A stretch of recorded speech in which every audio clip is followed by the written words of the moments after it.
Well, if England don't have one hand on the Ashes urn, they at least have four fingers after a tremendous day here.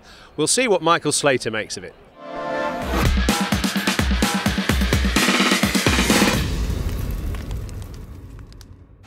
Well, welcome to our look back at the first day's play in the Perth third Test match with Marston's pedigree, and it's been a great day for England, having won the toss and inserted Australia, and they bowled them out for 268. I'm just taking a little glance up at the scoreboard there to remind myself, and in reply, England 29 for no wickets, so just 239 runs behind, all wickets in hand. Michael Slater's here, the former Australian opening batsman, and you know, very happy, aren't you? Well, yeah, we're pretty happy. I thought maybe England lost it a bit towards the end of the day. Yeah, I mean, just in terms of sort of a few extra runs, 68 for 5 became 269 all out, so could have been better. Yeah, you're allowed the opposition to have a bit of a fight in them, though. I think that's it. If England had all their way, we would have been all out for under 150.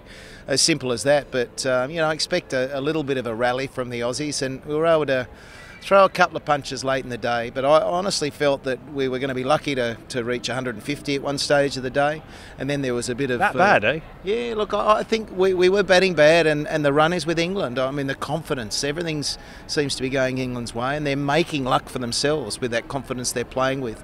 Their execution of the skills mostly has been outstanding. They bled a few cheaper runs after lunch, and that helped a couple of good partnerships form, and then the tail hasn't wagged for Australia for a while.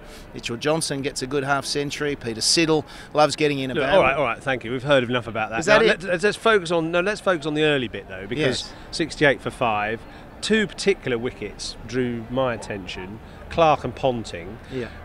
You know, you're a man who, when you open the batting for Australia, you like to get the innings off to a fast start, but it varied according to the conditions. Everybody knows here it does bounce a bit for the first 10 overs, and you've got to leave as many as you can, and both Ponting and Clark seem to be sort of like moths to a flame, drawn to balls they shouldn't have been playing. And I think that's to do with trying to get back in the series and just trying too hard. Australia know that they can't lose it, otherwise the little earn is gone. A draw is a possibility, but they should be trying to win it, and they're out there, they're trying to get bat on ball, but the whacker philosophy is let the ball go through to the keeper, like Hussey was doing. Let the bowlers come at you. It's going to take 40 minutes to an hour to get you find your feet out there. It's always a little bit bouncy, a little bit quicker. Not like 10 years ago, but I think we saw today with the grass coverage that there was more carry there. And so you fall into the trap early in an innings trying to go at them, and you nick off, you're gone, and that was the big problem. 239 behind England, all wickets in hand. Pitch looked pretty good, certainly in the afternoon. No real alarms for England in the evening, so how are you going to get back in the game? Well, it's going to be difficult. I look at these little periods for opening batsmen. They've got to come out and face 10 to 12 overs to close out a day. Often as an opener you feel like you've got all to lose, nothing to gain. But as we saw at the Gabba, Cook and Strauss got through that final 15 overs, no wicket for 18, and it set their big partnership up the next day. So I think England, again, big tick. It's going to be very hard for Australia. They can't try too much. They've got to set just a reasonable field in place and build up pressure and wait for something to happen. Ricky's been trying to pull the rabbit out of the hat too much, and I think a strong effort, that's the only way Australia are going to get back in this Test match. And can you do it, do you think?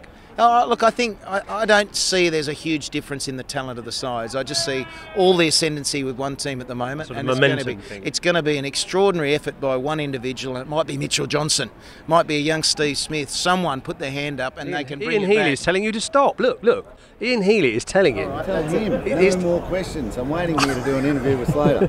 No more. All right, thank you very much, Michael. Get back in this. Yes, no, all right. You can. Absolutely. Okay, well, good luck. I hope you do, just so we can have a contest. I mean, come on. Well, anyway, we'll see tomorrow, but at the moment, it's honours to England.